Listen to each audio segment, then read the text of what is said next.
초동 대응에 실패해서 기소까지 이어진 안타까운 사건들 정말 많습니다. 사건 초기 경찰 조사 단계에서 이 정도는 괜찮겠지 하고 안일하게 생각했다가 법정에 서게 되는 거죠.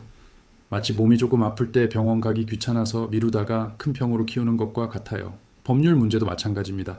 병원 문 앞에서 증상만 말해서는 정확한 진단과 치료가 불가능하듯 법률 문제도 정밀한 상담을 통해 사실관계, 시점, 증거, 절차를 하나씩 짚어봐야 어디가 잘못됐고 무엇부터 대응해야 할지 답이 나옵니다.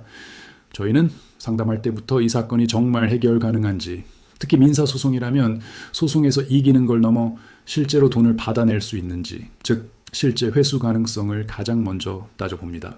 승소 판결문만 받고 돈은 한 푼도 못 받는 경우도 허다하거든요.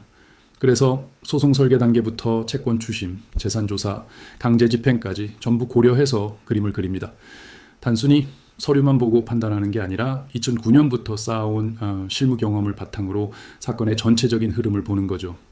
형사사건은 더더욱 초기 대응이 중요합니다. 경찰 조사 한번 잘못 받으면 재판 내내 불리하게 작용할 수 있거든요. 절도, 성범죄, 보험 사기 등 범죄 유형마다 쟁점이 다르고 대응 방식도 달라져야 합니다. 저희는 성공보수 같은 조건 없이 사건 자체에만 집중해서 경찰 조사부터 재판까지 변호사가 직접 책임지고 진행합니다. 모든 사건은 내일 당장 진행한다는 기준으로 꼼꼼하게 준비하죠. 특히 부동산 분쟁이나 전세 사기 사건은 공인중개사 자격까지 가지고 계약 구조와 권리관계를 함께 분석합니다. 법률뿐만 아니라 부동산 실무까지 알아야 제대로 된 해결책이 나오니까요.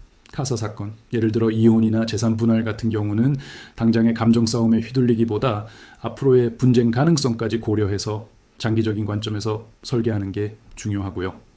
외국인 관련 사건처럼 형사, 민사, 행정 절차가 복잡하게 얽힌 경우도 많습니다. 이걸 따로따로 보면 답이 안 나와요.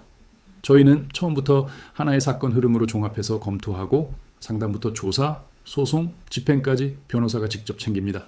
2014년에 문을 연 이후로 사건 처리와 관련해서 단 한 번의 분쟁도 없었던 건 아마도 이렇게 현실적인 설명을 바탕으로 과장 없이 신뢰를 쌓아왔기 때문일 겁니다. 결국 법률 문제는 어떤 관점에서 접근하고 어떻게 사건 전체를 설계하느냐에 따라 결과가 완전히 달라질 수 있습니다.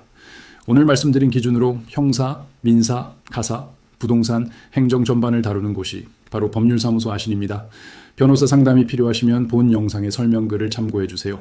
구독과 좋아요는 보다 꼼꼼한 법률 콘텐츠를 만드는 데 큰 힘이 됩니다.